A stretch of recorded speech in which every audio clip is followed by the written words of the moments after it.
ঘরের মঙ্গলের জন্য এসব তো করতেই হতো। তো হয়েছিল এটা, এখানে দেখতেই পাচ্ছ অনেকগুলো মানুষ এসেছে। তো মানুষরা এসে এখানে খাটের জায়গাটা চেঞ্জ করছে, ফটো চটো আমাকে সব বললো নামিয়ে দিতে। তো হয়েছিল এটা যে আমরা যেদিকে মাথা দিয়ে শুতাম সেদিকটা নাকি ভালো না, বা বাড়িতে অনেক কিছু হচ্ছিল এমন যেটা ভালো না হওয়াটা। তো তার জন্য আর কি মুঠিয়া না কি বলে ওদেরকে, কুলি, যাই হোক যে যেটাই বলে, তো ওদেরকে ডাকা হলো যে না জায়গাটা এবার চেঞ্জ করা দরকার। তো মা এখানে সব পরিষ্কার করে দিচ্ছে, যদিও এতটা নোংরা বেরোয়নি, যদিও মানে মা পরিষ্কার করে মাঝে মধ্যে যতটুকু হাত যায় বা ঝাড়ু যায়, তো অতটুকু পরিষ্কার করে, আর নাহলে যতটুকু হয় না তো হয় না। তো এখানে এটা কিসের জানি স্পট বসে গেছে, যে কি বলে এটাকে, কাঠের মানে লিকুইড হয়ে কি পড়েছে জানি না, আমাকে কি বললো।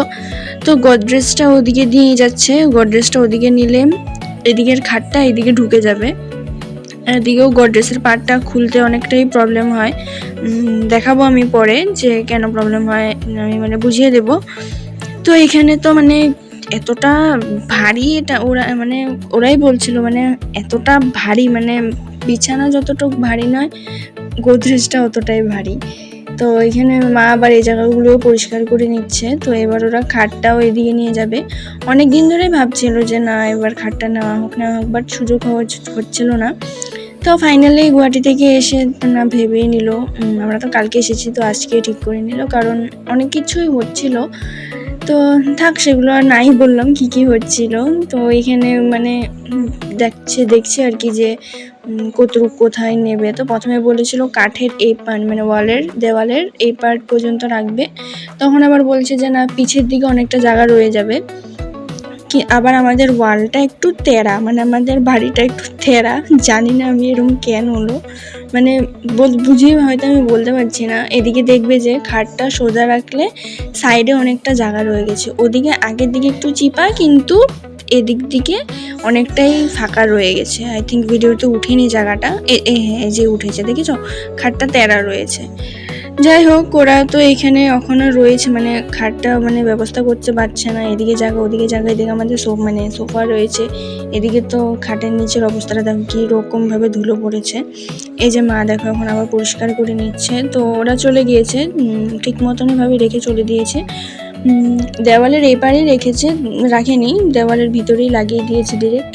তো এদিকে দেখো ধুলোবালিগুলো দেখাচ্ছি আমি যে কতটা বের হয়েছে আর কি, খাটের নিচে থেকে এতটা বের হয়নি, আমি এতটা আশা করিনি, আমি ভেবেছি অনেকটাই বেরোবে। তো এইখানে মা আবার চাদর পেতে নিচ্ছে। তো ভাতও খাবো আমি, লাস্টে খাওয়া দাওয়াও দেখিয়েছি যে কি খেয়েছি, মানে সরি কি রান্না হয়েছে। তো সিম্পলি রান্না হয়েছে, যেহেতু বলেছিলাম গুয়াহাটিতে, তো ওটাই খাওয়া দাওয়া করেছি।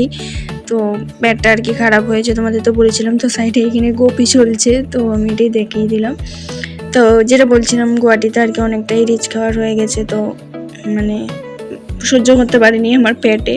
তো বললাম যে না এগুলো এখানেই থাকুক। আর এখানে কতগুলো কাপড় আজকে ধুয়েছে, মাঠ অনেকগুলোই ধুয়েছে।